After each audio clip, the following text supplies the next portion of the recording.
Good afternoon, everyone. Welcome to Gulfstream today. Ron Nicoletti along with Acacia Clement. And we want to wish everyone a happy St. Patrick's Day. And I have an Irish lassie sitting right next to me today. Yes, you do. And we practiced with the holiday to make sure Ron didn't wish everyone a happy Halloween. Yes. But a happy Halloween and a happy St. Patrick's Day. Yeah, we both have a little bit of green on. Yeah. Everybody's a little bit Irish on this day. That's so, right. and certainly your dad is full Irish. So. Well, half. Half? I'm quarter Irish, but Quarter. that's enough to count on St. Patrick's Day. Absolutely, Yeah. 100%. So we had some rain yesterday, so we're off the turf this afternoon, but the main track is fast, and we have a $100,000 gross jackpot guarantee in the Rainbow Six. It's going to kick off in race number 4 this afternoon. So got lots of nice action this afternoon. Not a lot of scratches on the car, and that's the beauty of having this all-weather Tapeta surface, these turf races. We barely lose a horse in those races. Yeah, even one of the turf races today, no changes as a result of the surface switch. Very few scratches and jockey changes on the card. Of course, Pete Aiello will keep you updated with all of those. But good to see that, as we did have quite a bit of rain last night. But dry conditions right now, which is always good. So hopefully we'll get through the day. And we still have some good races, some interesting races to talk about today as well. And one of those is the first, because it's about 1.70 miles on the Tapeta maiden claiming filly 3-year-olds. We did have a jockey change on the number 4 horse. It's Elsa, right? Elsa Morrison. Elsa Morrison. She rode a couple of nice races already, so we'll see how it goes. But Brian put an early pick 5 ticket together, so let's take a look at it. And he's $60. He looks like he took everybody in the first. The 3 and then 6 to 9. I think that the first-time starter know when to fold him could be interesting in this race. 2 horses in the opener. He's got logical ones in Luann and Liza Star. 4-horse spread in the maiden special weight. Off the turf means that there's definitely some questions in that maiden special weight. We go to 1 mile and 70 yards on the Tapeta, but a good race for sure. And then a single in race number 4, Peachy Weechy, who I think should be very tough for Jose D'Angelo. 3 horses in the 5th race. That will also be 1 mile and 70 yards on the Tapeta. $60 play. Yeah, and that's one of those races that you can pick the same horses on either surface there, you know, with the Jazzy T being my top pick in there. Getting back to the first race, I did occasionally go with the number 3, and that's Real Good Vibes, who's debuting locally on the all-weather surface after showing speed and finishing 3rd and 2nd, respectively, against similar quality. I was going 1 mile and the 16th on the Tampa turf, so this is a speed play for me. Victor LeBron will be in the saddle, so I thought I'd take a little bit of a shot with this horse. I wasn't enamored with the other horses in the race as far as how the pace would be. So I'm taking a shot with the 3, who's currently 12 to 1. Wow, nice price on this one. No, I agree. I think that she is a player, given that early speed that she does possess. I didn't really trust anybody in here either. That's why I landed on a first-time starter who is taking the early money. I'm sure the presence of Irad Ortiz Jr. is a big piece of that. Now, we often talk about the barn with Saffie Joseph Jr. maybe being a trainer that you want second time out.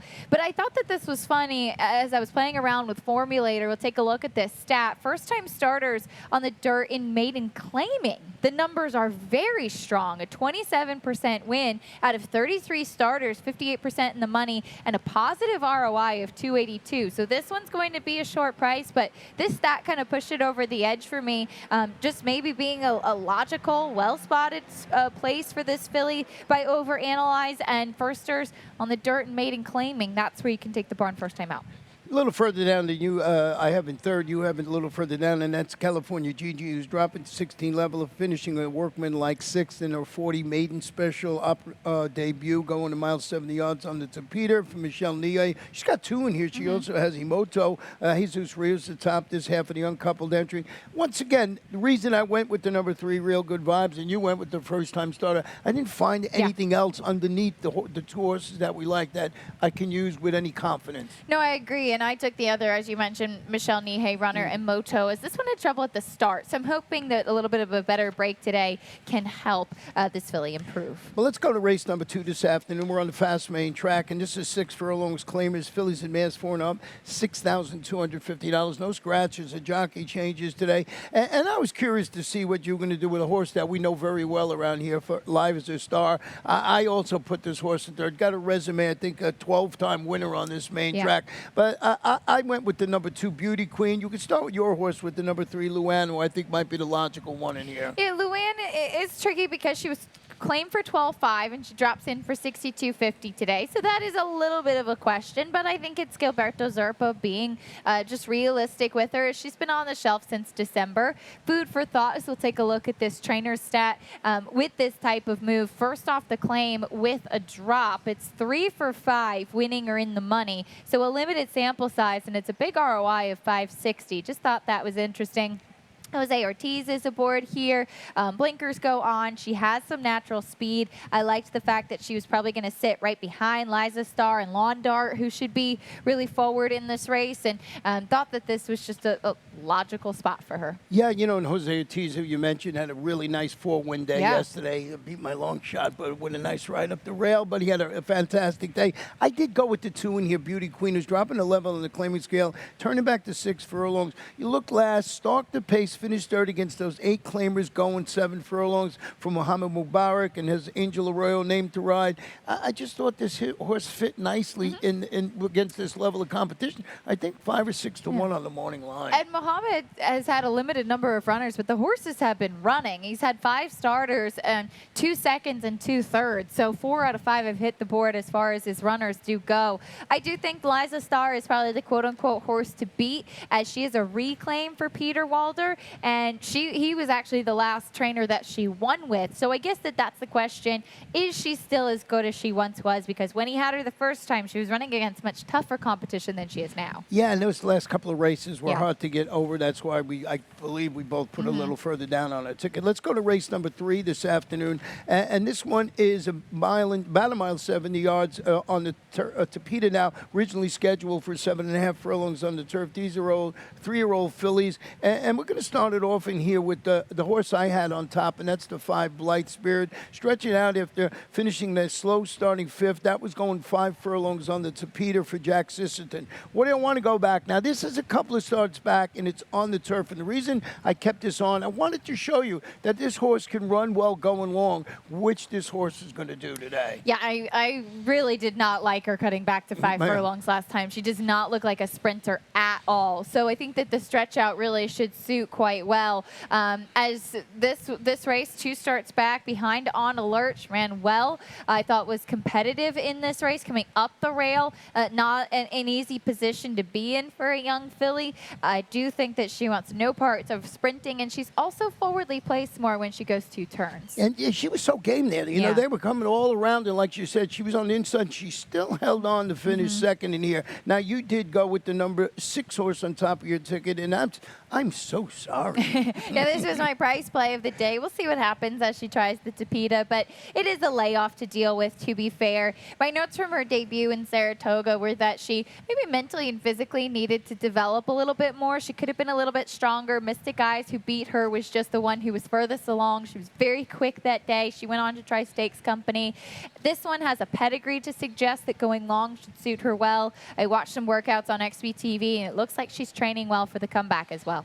Well, trainer Christophe Clement has 2 horses in here, and we talked earlier today. You were more interested in the 10. I'll talk about the 8 first, and that's Spurt. It's the daughter of Run Happy, debuting for Christophe. Lasix, Arad Ortiz Jr., named to ride. She's working well at Payson Park for her first journey around 2 turns. Yeah, debuting here, Irad Ortiz aboard, and this one, a very strong Claiborne Farm and Adele Dilschneider pedigree, top and bottom by Run Happy. Have to grade 3 placed Vigor, and we'll see both of these fillies. The question will be, how do they handle the Tapeta? You just don't know with first-time starters. As far as Charlie Rude does go, filly by Cairo Prince, a stallion I'm a big fan of, and thinking maybe she could potentially handle the Tapeta well. Does have to navigate a trip now from the outside post too, but thought that both of these, if they handle the surface, are certainly intriguing prospects. Well, the obvious question is Charlie that rude? Do you know Charlie? I don't. Charlie, how rude can he be that they named their horse after him? Well, that's a story for another day.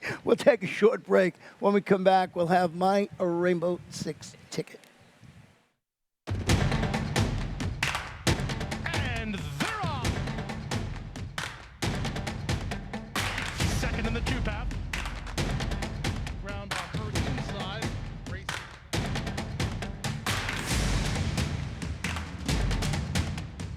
A quarter of a mile to go, and he's 6 yards out. It's last of the 12 as they roll into the back.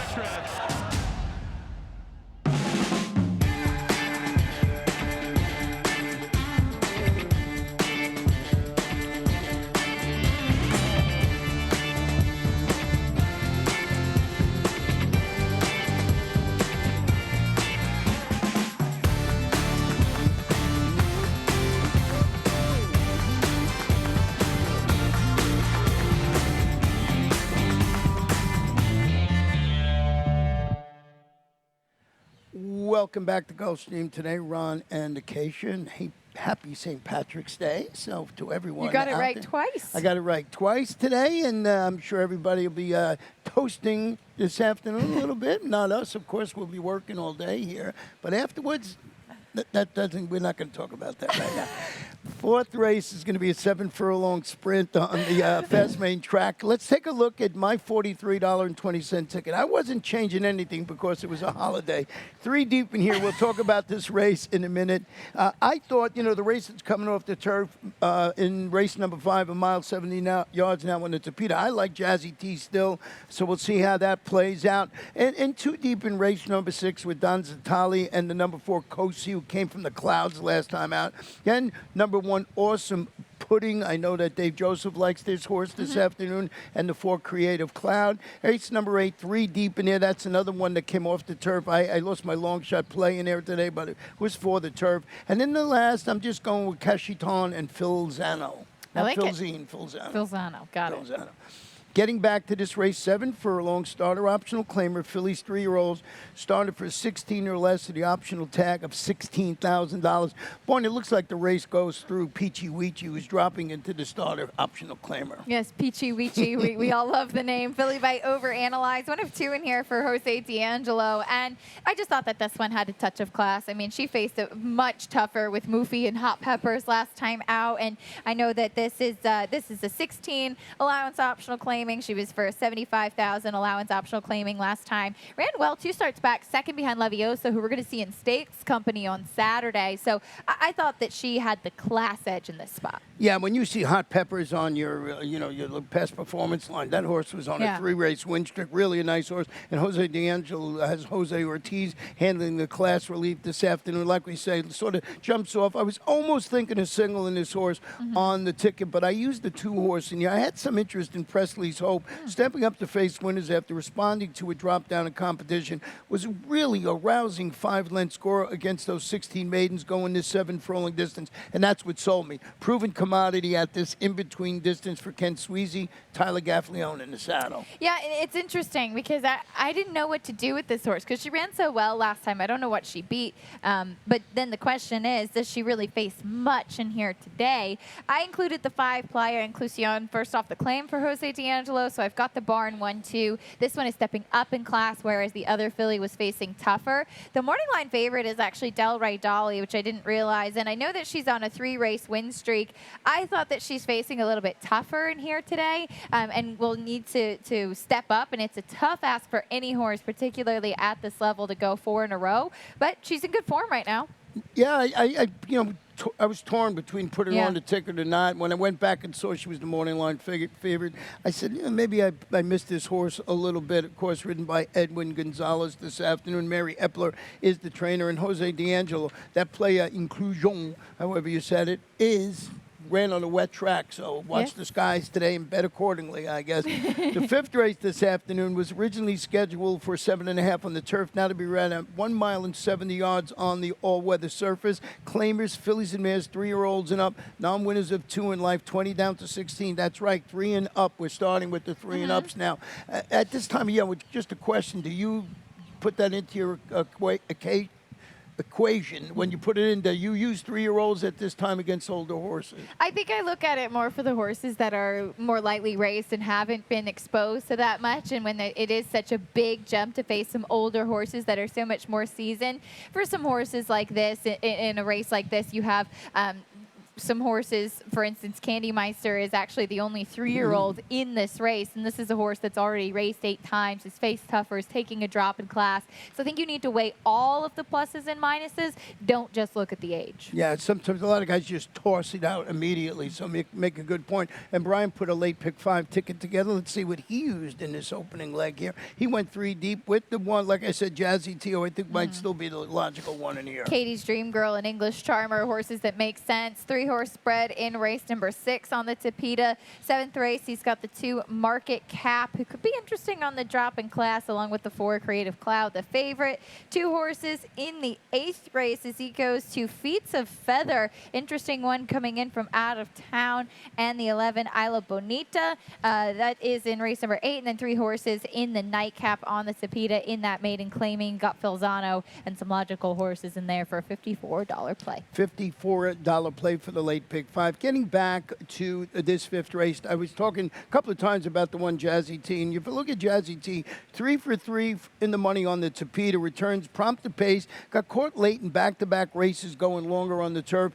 Really consistent daughter Verrazano will break from the rail. She got the tactical speed, needed to use that inside draw to her benefit for Junior Alvarado, a rise for Rohan Crichton. I don't think this horse lost anything with the move from the turf to the all-weather surface. No, I agree. I mean, you look back at how she won on the Tapeta to break her maiden a couple races back in January. She has speed from the inside. I was wondering if there could be some other pressure on her. Rosa Star is not slow. Certainly Cool Front. Sensational set a very slow pace last time out, but I would think Cool Front could potentially be forwardly placed. So I was hoping that that set up for the horse that I like, Katie Stream Girl, second off the claim for Marty Drexler. She doesn't have any early speed at all, so that's a little bit of a concern in here, but I thought that she was one that had been facing some good company, second off the claim for a sharp barn as well. Yeah, you know, she was second in front of Jazzy T going a mile in the 16th on the turf last out. Third behind her when they went a mile. 2 starts back also on the turf.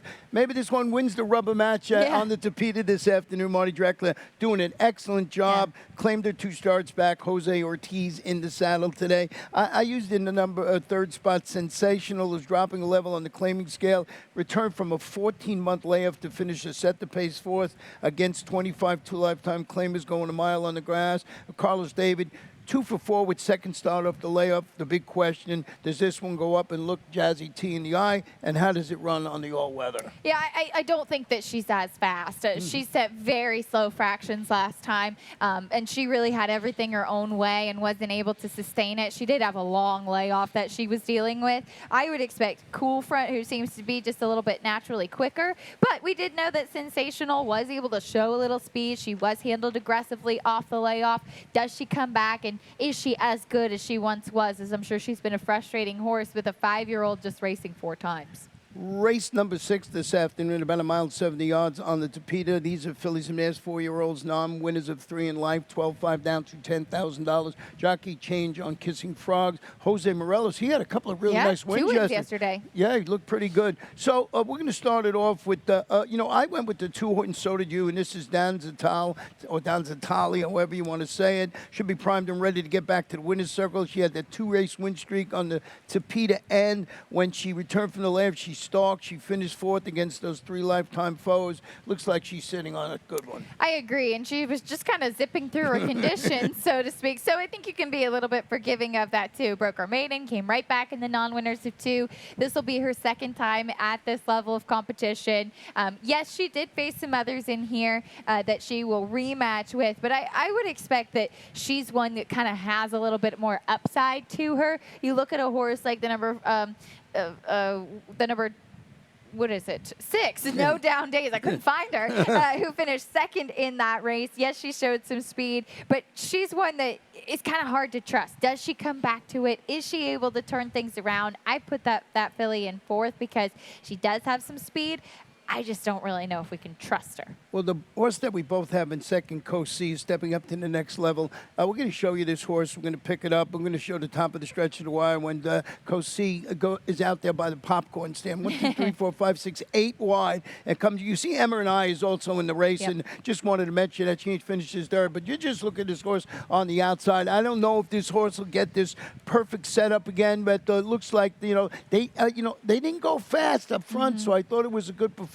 Of course, you'll see this horse, just runs a good race in here, Co-C, and of course, draws up the win. It's actually in hand there a little bit. So off that performance, it's Irad returns on the late running daughter of Kozan. No, I completely agree. I thought it was a big performance from her. As yes, she really didn't get the quote unquote setup.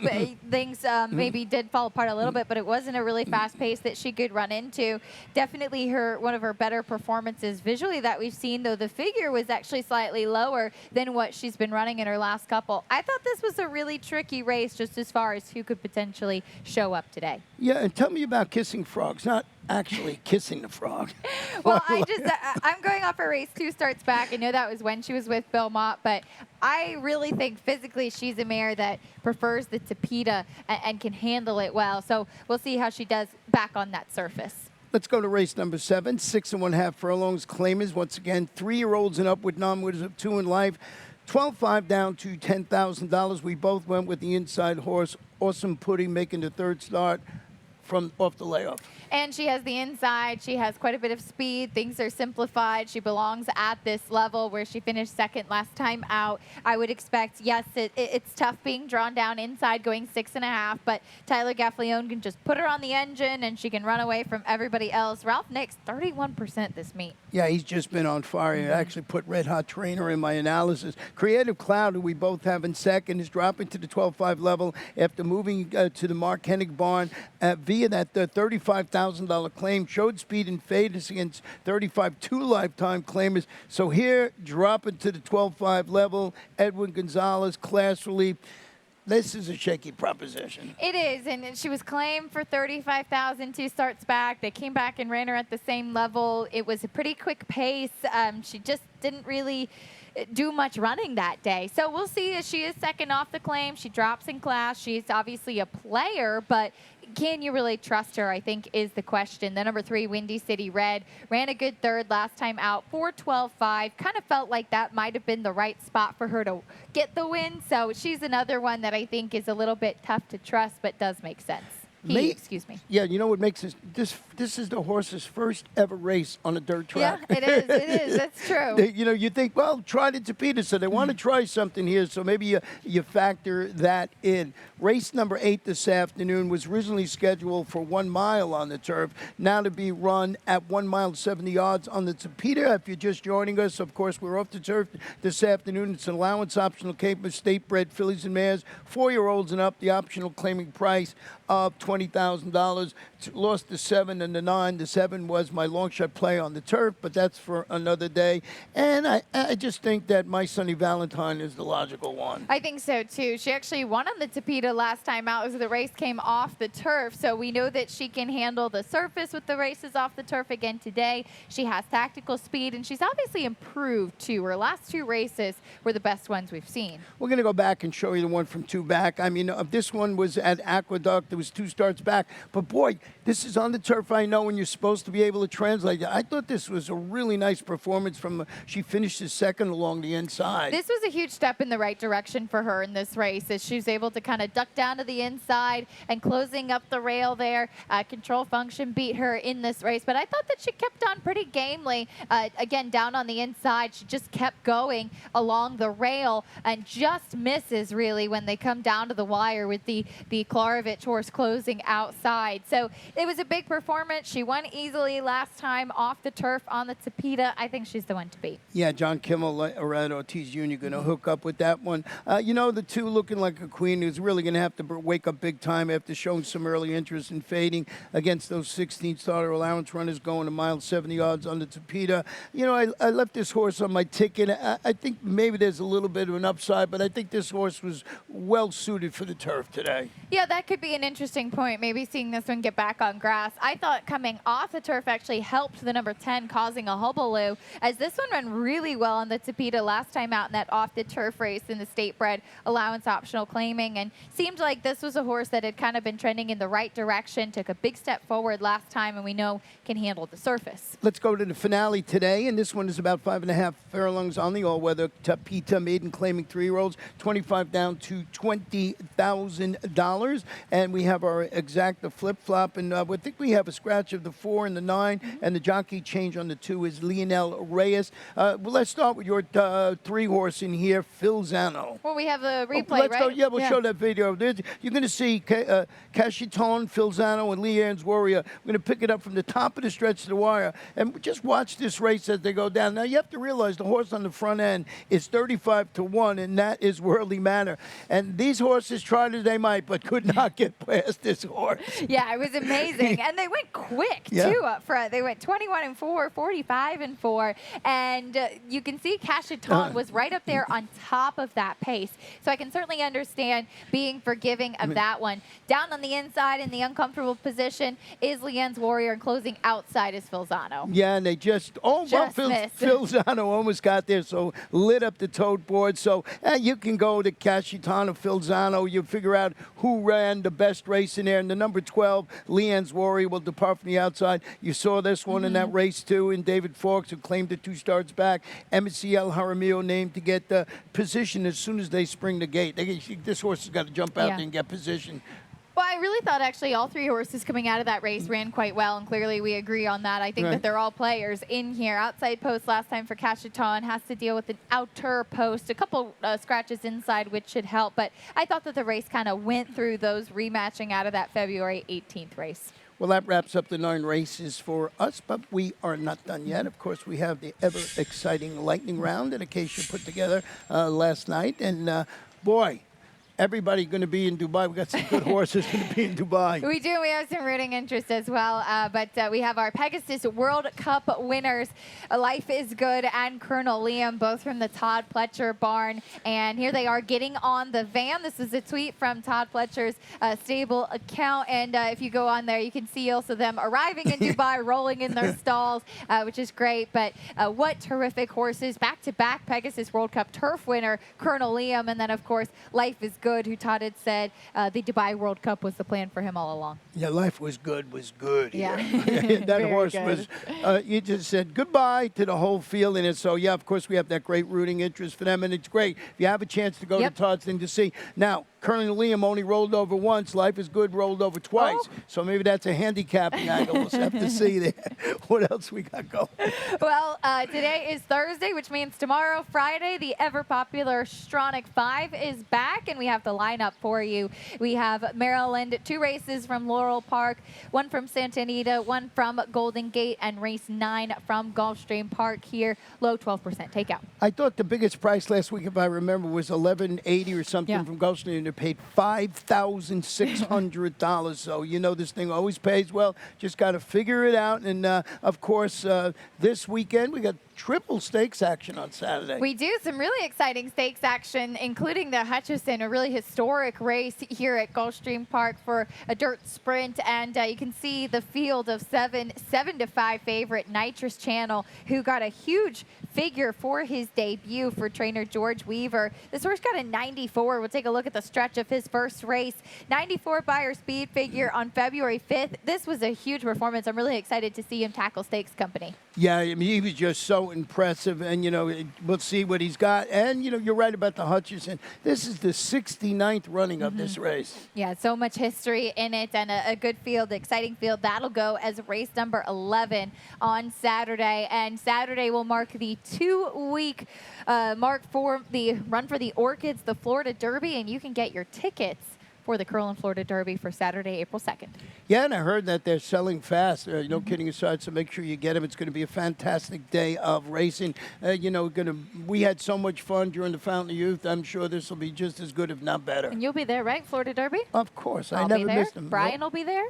Brian will be there. Pete, they're Pete. all in action. They're all in action today as well. Brian Nato joining us a little bit later on. Pete Aiello, too. Yeah. See you later.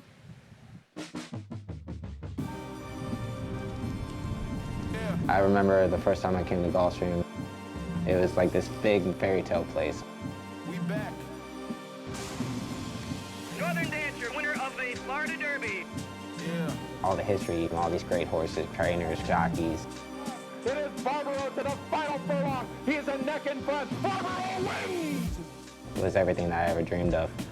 Sunday silence surges to the front. First day, opening day of championship meet, I was kind of starstruck. You're watching LeBron James, and then next thing you know, you're playing basketball against him. That's how I felt when I'm riding with Johnny V, riding with Irad, Luis. So many famous people come, Post Malone, Pharrell, J-Lo was there. It's epic.